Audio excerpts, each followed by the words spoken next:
ሰላም ለእናንተ ይሁን። ሰላማችሁ ይብዛ። ኢየሱስ ክርስቶስ ጌታ ነው። አሜን። ኢየሱስ ክርስቶስ ያድናል። አሜን። መዳን በሌላ በማንም የለም።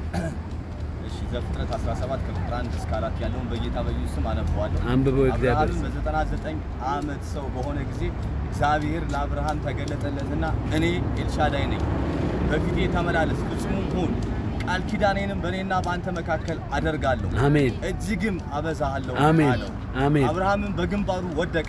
አሜን። እግዚአብሔርም እንዲህ ብሎ ተናገረው፣ እነሆ ቃል ኪዳኔ ከአንተ ጋር ነው፣ ለብዙ አሕዛብም አባት አደርግሃለሁ። አሜን።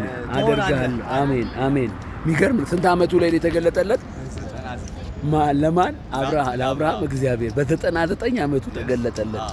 አረ እግዚአብሔር ወይ እዚህ ጋር 99 ዓመት አንድ የሆነው ሰው አላየውም። ስለዚህ በዚህ በወጣትነታቸው ለሁሉ ተገለጥላቸው።